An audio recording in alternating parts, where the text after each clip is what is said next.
आपाऊ के नियम के अपवाद। ध्यान दीजिएगा बेटा, पहला कुछ परमाणु क्रमांक है हमारे पास,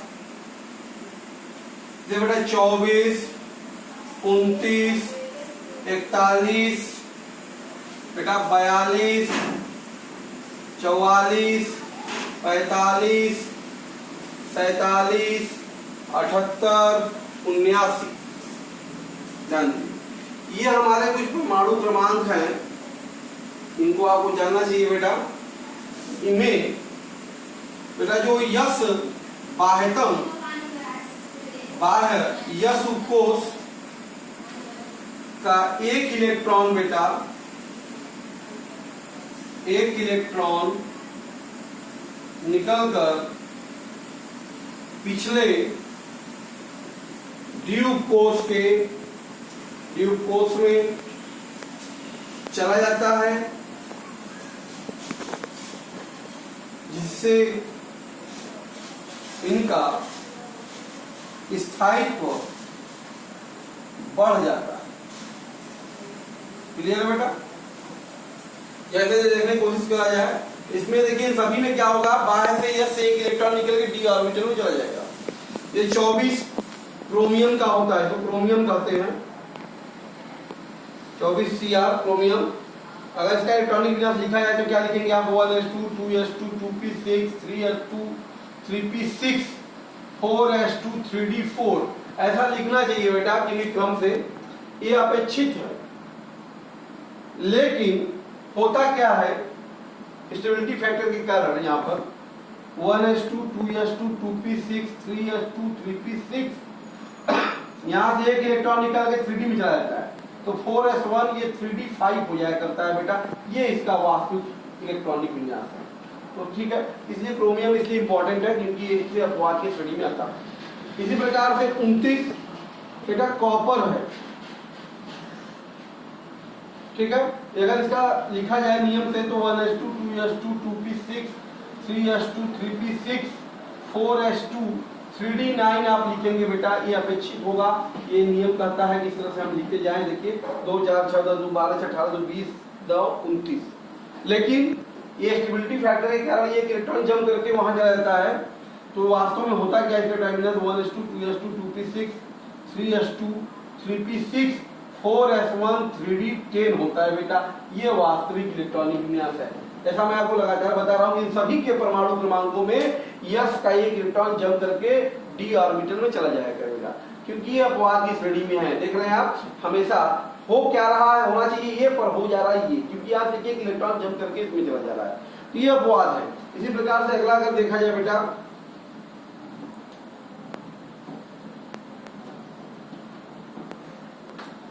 बेटा 41, ये बेटा NB नियोबियम होता है। नियोबियम अगर 41 का लिखा जाए क्रम से, ध्यान दीजिए क्या आएगा, 1s2 2s2 2p6 3s2 3p6 4s2 3d10 4p6 5s2 4d। ध्यान दीजिए बेटा, 2 4 6 10 2 12 18 2 20 30 36 2 38 38 और 3 41। ये इसका इलेक्ट्रॉनिक विन्यास अपेक्षित होगा। जैसा कि ये अपाऊ के नियम का पालन नहीं करता है बेटा, इसमें से भी ये एक इलेक्ट्रॉन निकल के 4d में चला जाएगा स्टेबिलिटी फैक्टर के कारण। इसका इलेक्ट्रॉनिक विन्यास जो हमें वास्तविक मिलेगा 1s2 2s2 2p6 3s2 3p6 4s2 3d10 4p6 5s1 4d4 होता है। ये इसका वास्तविक इलेक्ट्रॉनिक विन्यास होता है बेटा नियोबियम का। क्लियर है? ठीक है। इसी प्रकार से 42 परमाणु क्रमांक जो आप देख रहे हैं मॉलिबेडनम का होता है बेटा, मॉलिबेडनम। ठीक है, ध्यान दीजिएगा। इसका अगर 42 हम लिखा है तो क्या लिखेंगे आप, ये लिखेंगे 1s2 2s2 2p6 3s2 3p6 4s2 3d10 4p6 5s2 4d4 लिखेंगे।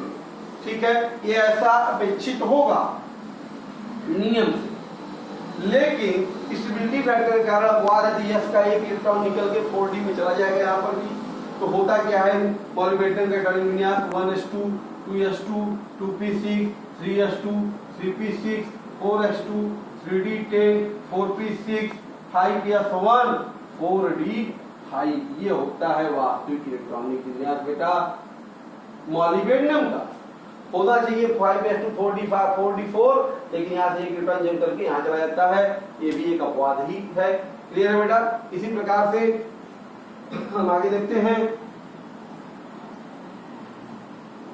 देखिए 44 44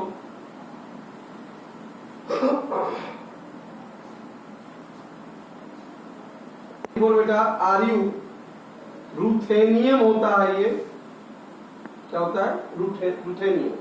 ध्यान दो, क्या लिखना है? 44 क्या लिखेंगे? 1s2 2s2 2p6 3s2 3p6 4s2 3d10 4p6 बेटा 5s2 और 4d 38 6 44। ठीक है बेटा, ध्यान दीजिए।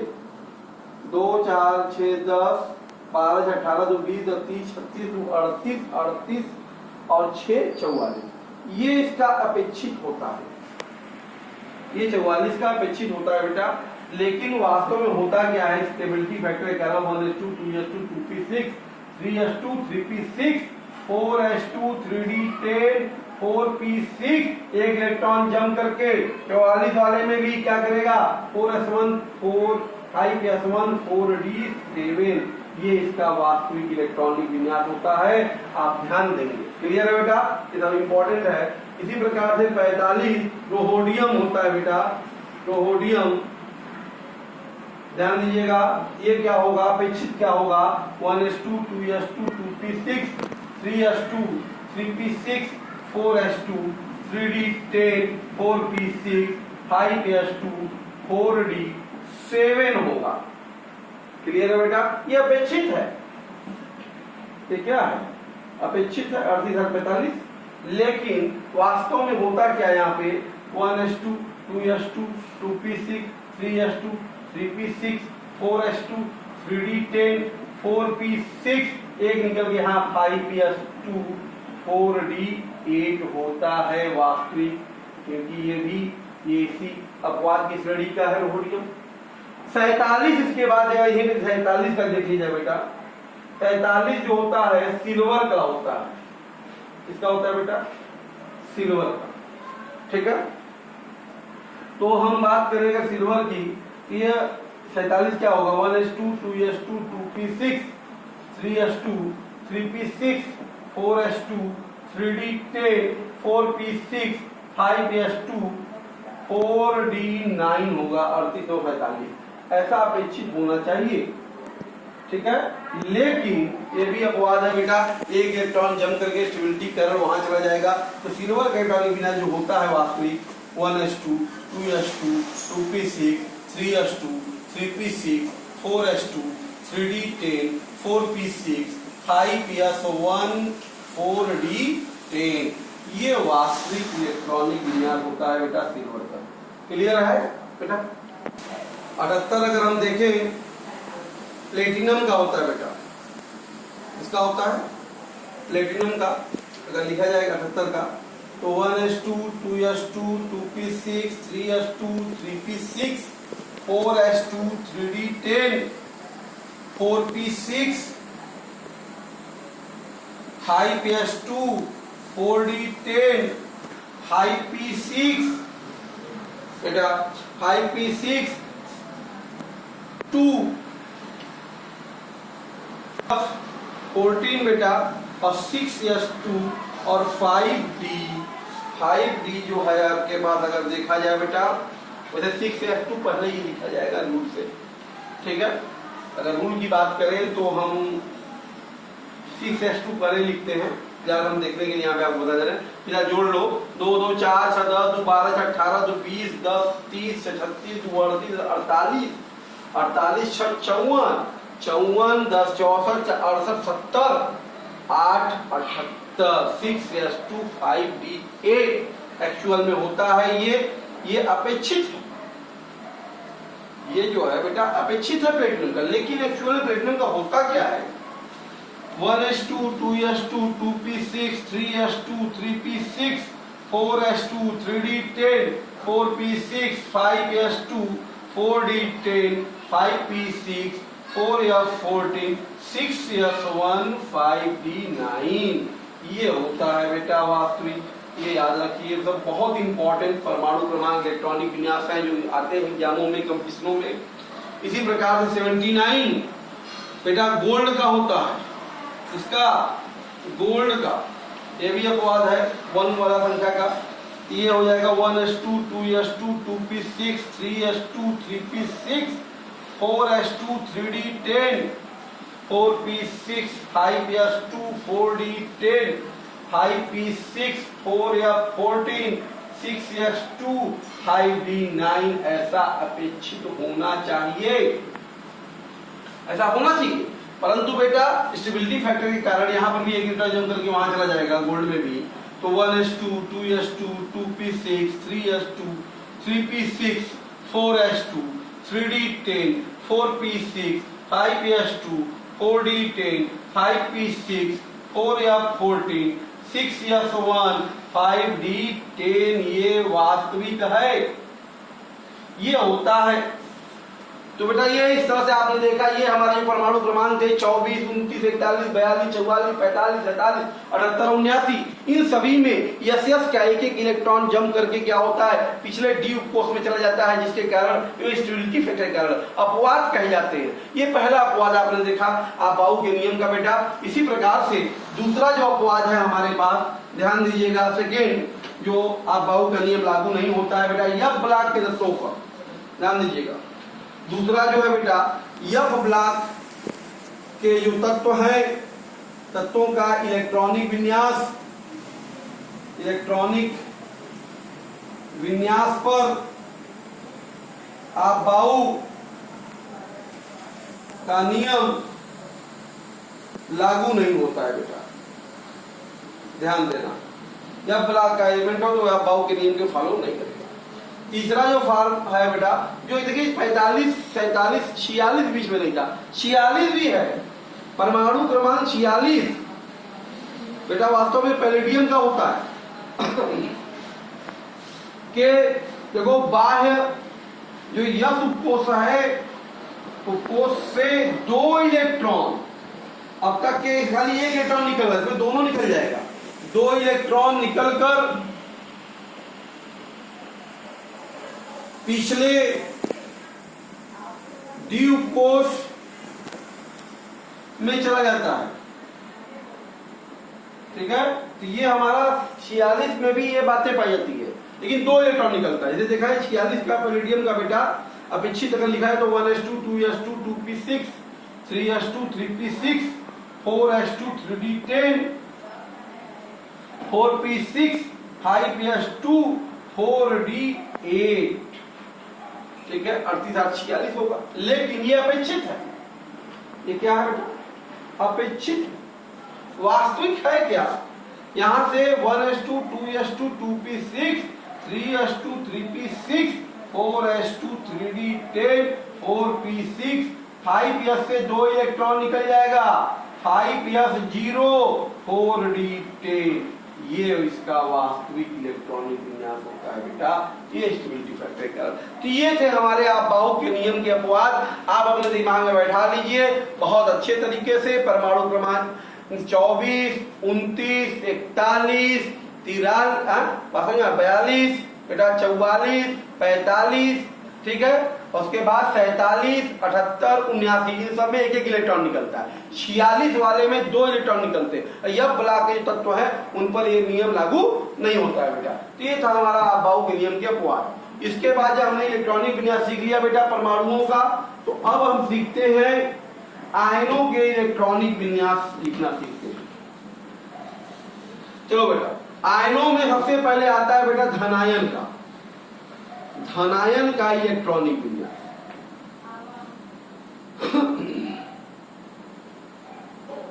इलेक्ट्रॉनिक विन्यास अब क्या है? देखो बेटा, धनायन का इलेक्ट्रॉनिक विन्यास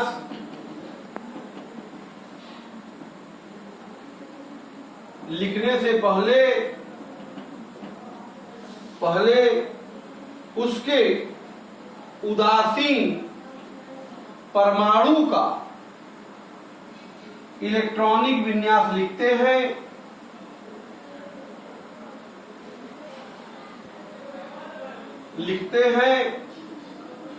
फिर आवश्यकता अनुसार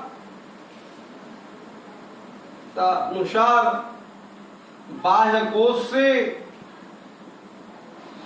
कोश से इलेक्ट्रॉन निकालकर उसके धनायन का इलेक्ट्रॉनिक विन्यास लिखते हैं। ठीक है बेटा, देखिए जैसे अगर हम बात करें 3 परमाणु क्रमांक लिथियम का है, लिथियम का पहले इलेक्ट्रॉनिक विन्यास लिखें तो 1s2 2s1 होगा बेटा।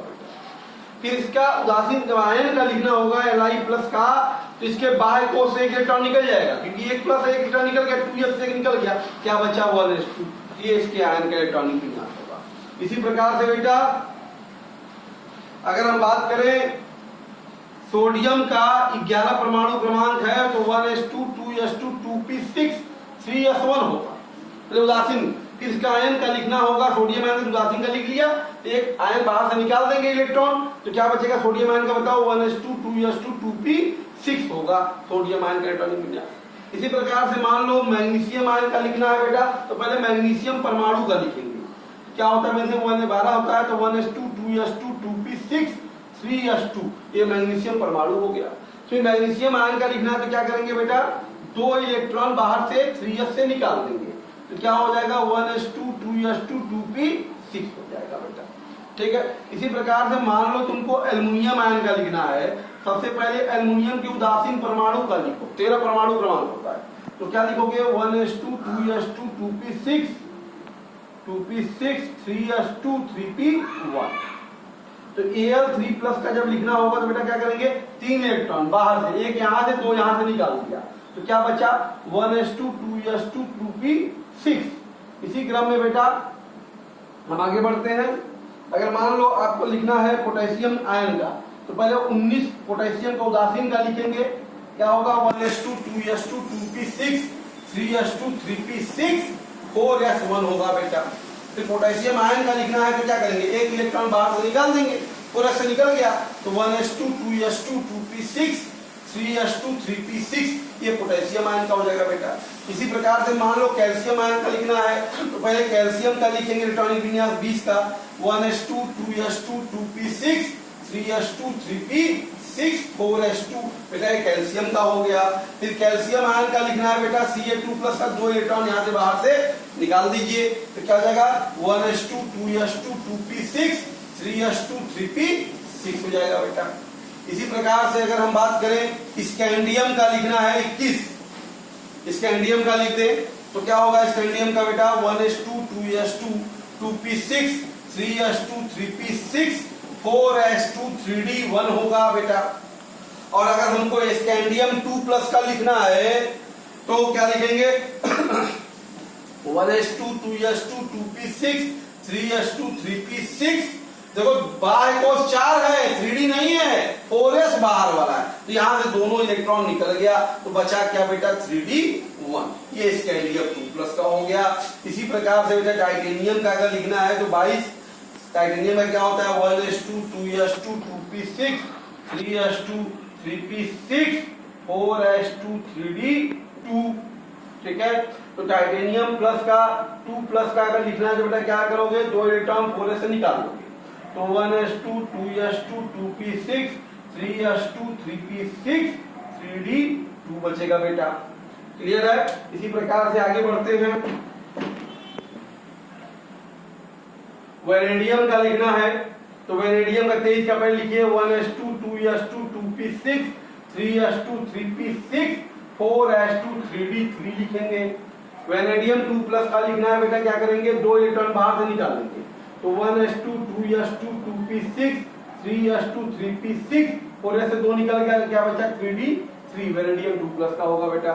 इसी प्रकार से मान लिया जाए अगर हमको 24 क्रोमियम का लिखना है तो क्या करेंगे 1s2 2s2 2p6 3s2 3p6 4s1 3d5 लिखेंगे। लेकिन अगर Cr प्लस का लिखना है बेटा तो क्या होगा 1s2 2s2 2p6 3s2 3p6 4s एक निकल गया 3d5 हो गया। Cr3 प्लस लिखना है तो बेटा क्या करेंगे बताइए Cr3 plus 1s2 2s2 2p6 3s2 3p6 दो और यहां से निकल जाएगा 3d3 हो जाएगा बेटा। क्लियर। इसी प्रकार से अगर मान लीजिए मैग्नीज का लिखना है बेटा Mn का तो 25 होता है, क्या लिखेंगे 1s2 2s2 2p6 3s2 3p6 4s2 3d5 हो जाएगा। Mn2 प्लस का लिखना है 2 इलेक्ट्रॉन बाहर से निकाल देंगे तो 1s2 2s2 2p6 3s2 3p6 जो यहां से निकल गया तो क्या बच गया बेटा 3d5 हो गया। इसी प्रकार से मान लो 26 आयरन का लिखना है तो क्या लिखेंगे बेटा 1s2 2s2 2p6 3s2 3p6 4s2 3d6 होगा बेटा। ठीक है। तो यह Fe2 प्लस का क्या होगा बेटा 1s2 2s2 2p6 3s2 3p6 but दो निकाल दिया 3d6 हो जाएगा बेटा। या Fe3 प्लस का लिखना है तो क्या होगा 1s2 2s2 2p6 3s2 3p6 एक और निकल गया 3d5 हो जाएगा करेगा बेटा। इसी प्रकार से कोबाल्ट का देखो, कोबाल्ट का अगर लिखना है तो क्या लिखोगे 1s2 2s2 2p6 3s2 3p6 4s2 3d8 हो जाए 3d7 हो जाएगा बेटा। हाँ कोबाल्ट 2 प्लस का अगर लिखना है आपको तो बताओ क्या लिखोगे 1s2 2s2 2p6 3s2 3p6 4 से 2 निकल गया 3d7 रहेगा। क्लियर है। इसी प्रकार से बेटा अगर मान लो 28 निकिल का लिखना है तो क्या लिखेंगे 1s2 2s2 2p6 3s2 3p6 4s2 3d8 होगा। Ni2 प्लस का लिख देना है तो क्या लिख दोगे बेटा 1s2 2s2 2p6 3s2 3p6 4s से निकल गया 3d8 हो जाएगा बेटा। इसी प्रकार से ध्यान दो अगर हम लोग कॉपर का लिख दें 29 का तो बेटा क्या होगा 1s2 2s2 2p6 3s2 3p6 4s1 3d10 होता है कॉपर का। तो Cu प्लस का क्या हो जाएगा बेटा 1s2 2s2 2p6 3s2 3p6 3d10 हुआ करेगा। और Cu2 प्लस का अगर लिखना है तो क्या होगा एक और निकाल देंगे 1s2 2s2 2p6 3s2 3p6 3d9 हो जाया करेगा। क्लियर है बेटा। और अगला देखेगा जिंक का लिखना है 30 का बेटा तो 1s2 2s2 2p6 3s2 3p6 4s2 3d10 होता है। ठीक है। तो Zn2 प्लस का क्या होगा 1s2 2s2 2p6 3s2 3p6 4s2 निकल गया 3d10 हो जाएगा बेटा। ठीक है। तो इस तरह से सभी धनायनों का हमने इलेक्ट्रॉनिक विन्यास लिखा। इसमें खास बात ध्यान देने की बात यह है बेटा जो डी ब्लॉक के तत्व हैं हमारे पास डी ब्लॉक के तत्व है scandium titanium vanadium chromium manganese iron cobalt nickel copper zinc. ठीक है। देखो 21 22 23 24 25 26 27 28 29 30 तो खास बात ये ध्यान दो अगर इनका सभी का धनायन की बात करें सभी के +2 के सभी का +2 सभी का +2 सभी का +2 सभी का +2 Fe +2 Co +2 Ni +2 Cu +2 Zn +2 सभी का +2 लिखा जाए तो आप ध्यान देंगे कि बाह्य कोश का जो अंतिम इलेक्ट्रॉन होगा वो हमेशा जो इनके परमाणु क्रमांक का जो लास्ट नंबर है वही उसकी संख्या होगी बाहर की। अब देखो इसका परमाणु 21 है तो निश्चित तौर पे 3d1 होगा। याद रखने का तरीका ट्रिक समझ जो भी समझिए 22 है तो 3d2 होगा ये 23 है 3d3 होगा 24 है बेटा तो 3d4 होगा ये Cr2+। 25 है तो 3D5 होगा, 26 है 3D6 होगा, 27 है 3D7 होगा, 28 है 3D8 होगा, 29 है 3D9 होगा, 30 है 3D10 होगा। ठीक है, इस तरीके से। तो हमें ये डी ब्लॉक में हमेशा +2 आयनों का अगर लिखना है, बाह्य कोश का जानना है, तो कुछ नहीं करना है, बहुत तुरंत आप आंसर देंगे कि डी ब्लॉक में कितने इलेक्ट्रॉन है। तुरंत क्या करेंगे, जो उसका परमाणु क्रमांक है का अंतिम अंक होगा वही उसके बाह्य कोश में इलेक्ट्रॉनों की संख्या है। 21 तो 1, 22 तो 3D2, 23 तो 3D3, 24 तो 3D4, 25 तो 3D5, 26 3D6, 27 3D7, 28 3D8, 29 3D9, 30 3D10। Clear है बेटा? इस तरह से धनायनों का इलेक्ट्रॉनिक विन्यास हम लिख लेते हैं। आगे बढ़ते हैं इसी क्रम में हम लोग।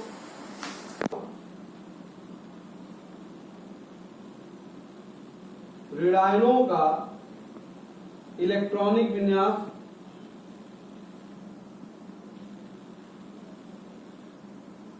ध्यान दो सब लोग, ऋणायनों का इलेक्ट्रॉनिक विन्यास। बेटा इसमें क्या होता है, उदासीन परमाणु के इलेक्ट्रॉनिक विन्यास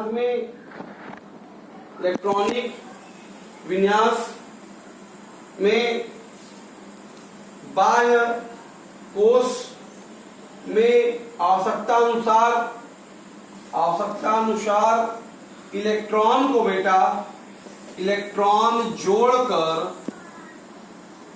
इलेक्ट्रॉनिक ऋणायन का इलेक्ट्रॉनिक विन्यास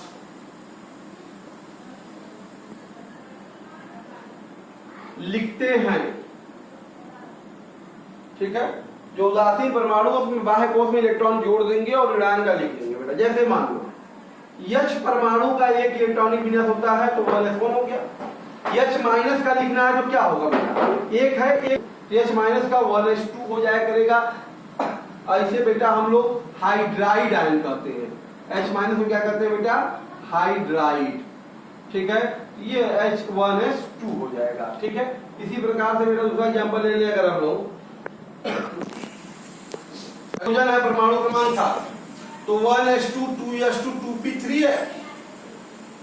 ठीक है, तो अगर हमको N3 माइनस का लिखना है बेटा, इसको नाइट्राइड कहते हैं, तो क्या होगा, बाह्य कक्षा में 3 इलेक्ट्रॉन आके जुड़ जाएगा। देखिए 3 है, 3 ऋण जोड़ दिया तो क्या हो जाएगा 1s2 2s2 2p6 हो जाएगा इसका इलेक्ट्रॉनिक विन्यास बेटा। इसी प्रकार से अगर हम ऑक्सीजन का देखें, O का 8 है तो 1s2 2s2 2p4 होगा। यही O2 माइनस का लिखे जिसको ऑक्साइड कहते हैं हम, ऑक्साइड बेटा। तो क्या हो जाएगा बताओ, दो जोड़ दोगे तो 1s2 2s2 2p4 से अब 2p6 हो जाएगा। क्लियर है? इसी प्रकार से अगर हम बात करें 9 फ्लोरीन का देखें तो 1s2 2s2 2p5 होता है बेटा। यही F माइनस अगर हम लिख दें जिसको फ्लूराइड कहते हैं, फ्लूराइड, तो क्या हो जाएगा, एक इलेक्ट्रॉन जुड़ जाएगा 2p में तो 1s2 2s2 2p5 से अब क्या हो जाया करेगा 2p6 हो जाया करेगा। इसी प्रकार से अगर हम बात करें बेटा 17 क्लोरीन देखें तो क्लोरीन का 1s2 2s2 2p6 3s2 3p5 होता है। अब ये Cl माइनस अगर लिखना है बेटा, क्लोराइड कहते हैं, तो क्या हो जाएगा 1s2 2s2 2p6 3s2 3p5 से 3p6 हो जाएगा। क्लियर है? अगर बेटा यही हम लोग 35 ब्रोमीन लिख दे, 35 ब्रोमीन का क्या होगा 1s2 2s2 2p6 3s2 3p6 4s2 3d10 4p5, ये 35 हो गया। इसी प्रकार से अगर हमें Br माइनस का लिखना है तो एक इलेक्ट्रॉन बाहर जाके जुड़ जाएगा तो 1s2 2s2 2p6 3s2 3p6 4s2 3d10 और 4p6 हो जाएगा बेटा। इस तरीके से जो भी ऋणायन होते हैं बाह्य कोश में इलेक्ट्रॉन को जोड़कर हम ऋणायन का इलेक्ट्रॉनिक विन्यास लिख लिया करते हैं। क्लियर है बेटा? करते हैं बेटा परमाणु का क्रोड विन्यास।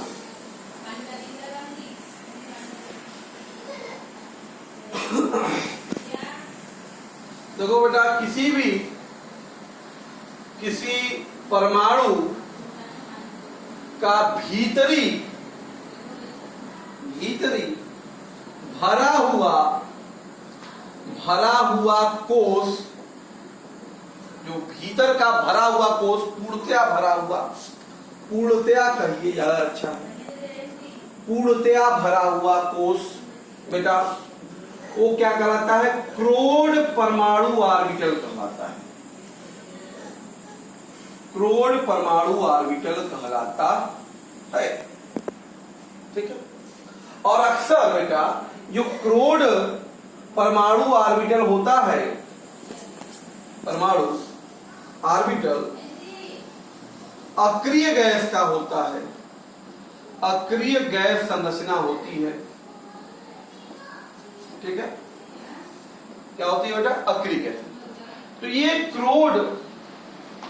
क्रोड परमाणु ऑर्बिटल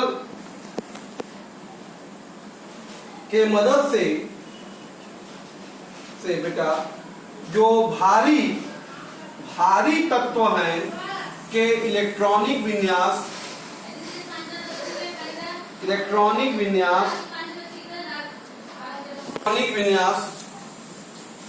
बेटा आसानी से लिखे जा सकते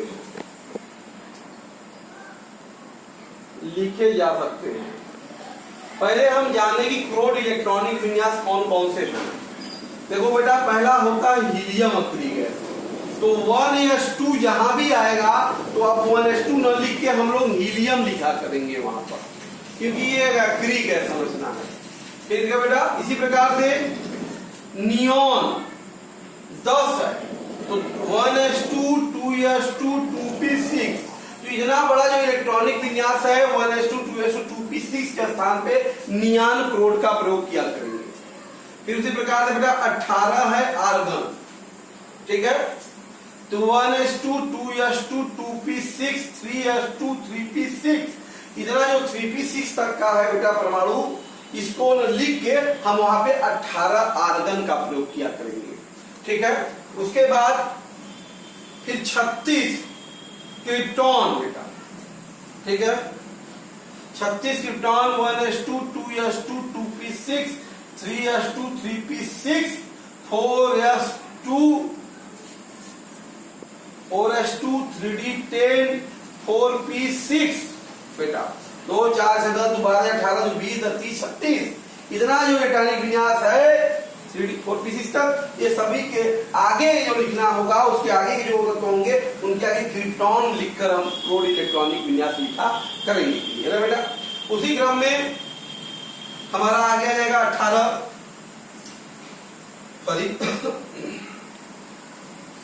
8 6 14 और 54 जेनॉन बेटा। जेनॉन जो हुआ करेगा ध्यान दो 1s2 2s2 2p6 3s2 3p6 4s2 3d10 4p6 5s2 4f14 और 5p6 चेक कर लो 2 2 4 से 10 12 से 18 18 2 20 10 30 36 36 2 38 38 10 48 4 42 4f नहीं होता है, सॉरी 4d होता है यहाँ पे 4d10 और 5p6 ये 54। इसी प्रकार से रेडॉन इस तरह से हायर का हम लोग बेटा 32 और जोड़ दे उसमें 4 2 6 86 रेडॉन 86 से आगे तक का इलेक्ट्रॉनिक रेडॉन के रिस्पेक्ट में हम लिख लिया करेंगे। अब देखिए इसकी मदद से हमें क्या फायदा मिलेगा। इसकी मदद से बेटा ये होगा कि परमाणु क्रमांक जो 3 से लेकर बेटा 9 तक का परमाणु क्रमांक के तत्व हैं वो सब हीलियम के क्रोड इलेक्ट्रॉनिक विन्यास में लिखे जाएंगे। उसी प्रकार से बेटा नियान के क्रोड इलेक्ट्रॉनिक विन्यास में जो है बेटा आपका 11 से लेकर बेटा परमाणु क्रमांक 17 तक का जो तत्व है वो सब नियान के क्रोड इलेक्ट्रॉनिक विन्यास में लिखे जाएंगे। ठीक है बेटा। आर्गन में जो है ध्यान दो, आर्गन में जो है परमाणु क्रमांक 19 से लेकर बेटा 35 तक का जो इलेक्ट्रॉन परमाणु है वो सब के सब आर्गन के क्रोड में लिखे जाएंगे। उसी प्रकार से ध्यान दीजिएगा, आपके पास परमाणु क्रमांक देखिए 37 से लेकर बेटा 53 तक के सभी परमाणु का इलेक्ट्रॉनिक विन्यास जो है वो बेटा क्रिप्टॉन के श्रेणी में लिखा जाएगा। और बेटा परमाणु क्रमांक 55 से लेकर 85 तक का जो होगा वो सब जेनॉन के रिस्पेक्ट में इसी तरह से लिखा जाता है। आइए देखते हैं बेटा एक एक करके। ठीक है, क्रोड संरचना के इलेक्ट्रॉनिक विन्यास देखते हैं बेटा। किसका किसका आएगा मैंने इसे बता दिया आपको पहले ही बेटा। 3, 4, 5, 6, 7, 8, 9। 3 का मतलब lithium, beryllium, boron, carbon, nitrogen, oxygen, fluorine. तो बेटा इसमें करना क्या है, 1s2 हम नहीं लिखना है। 1s2 क्या होगा, हीलियम होगा। 1s2 की जगह पे क्रोड संरचना हीलियम लिख देंगे। अब उसके आगे क्या बचा आपका, 2 तो यही हो गया भाई, 2 तो यही ले लिया। अब एक बचा है ना, तो 2s1 इसका होगा। अब 4 है तो हीलियम और 2s2 हो जाएगा। 5 है तो हीलियम 2s2 2p1 हो जाएगा। 6 है तो हीलियम 2s2 2p2 हो जाएगा। 7 है तो हीलियम 2s2 2p3 हो जाएगा। 8 है तो बेटा हीलियम 2s2 2p4 लिखा करेंगे। 9 है तो हीलियम 2s2 2p5 लिखा करेंगे। फिर बेटा इस तरीके से इसी क्रम में आर्गन का नियान को लिखने की कोशिश करें बेटा। नियान का मैंने बताया आपको कहां से, 11 से जाएगा। 11, 12, 13, 14, 15, 16, 17 और 17 तक। 11 मतलब बेटा sodium, magnesium, aluminium, silicon, phosphorus, sulphur, chlorine, इन सब का लिखना है। ये सब बेटा किसके जाएंगे, नियान की कैटेगरी में जाएंगे। ठीक है, 10 तो हो गया बेटा नियॉन। देखो 10 तक तो नियान ही हो गया। ये देखो सब में नियान पहले क्रोड आ जाएगा। 10 क्या है, अक्रिय संरचना है, वो किसकी है, वो क्रोड किसका है, नियॉन का है। तो 10 तक नियान का हो गया। अब खाली बचा खाली एक लिखना है। तो इसके बाद 10 के बाद क्या आता है बताओ, 3s आता है ना। 2s के बाद भाई 2p6 10 होता है, फिर 3s तो 3s1 हो गया। ये 12 जगह नियान 3s2, फिर बेटा ये 3s2 3p1, 3s2 3p2, 3s2 3p3, 3s2 3p4, 3s2 3p5। इस तरीके से बेटा हम लोग तीसरे में जाएंगे, इलेक्ट्रॉनिक क्रोडिंग लिख लेंगे। ठीक है बेटा, आगे बढ़ते हैं इसी प्रकार से। अगर हम बात करते हैं, अब आर्गन में जाते हैं बेटा। आर्गन के लिए अगर बात करते हैं हम लोग, आर्गन के लिए तो देखो आर्गन का किससे लिखते हैं, 19 से लिखना शुरू करते हैं। 19, 20, 21, 22, 23, 24, 25, 26 बेटा 27, सब बहुत आ जाएगा आर्गन में, ध्यान दीजिएगा। 27 बेटा 28, 29, 30, 31, 32, 33, 34, 35, 36 इस तरीके से। तो 19 बेटा पोटेशियम हो गया, कैल्शियम हो गया, scandium, vanadium, sorry titanium, vanadium, chromium, manganese, iron, cobalt, nickel, copper, zinc, gallium, germanium, arsenic, selenium, bromine, 35 तक जाएगा। ठीक, किसके में 18 जो, तो 18 देखो आर्गन हो गया। फिर इसके बाद क्या आएगा बेटा, 4s1 आ जाएगा। फिर 20 है तो आर्गन 4s2, 21 है तो बेटा आर्गन 4s2 3d1 लिखेंगे। देखिए सॉल्ट हो गया, बस सॉल्ट लिखने का तरीका है ये।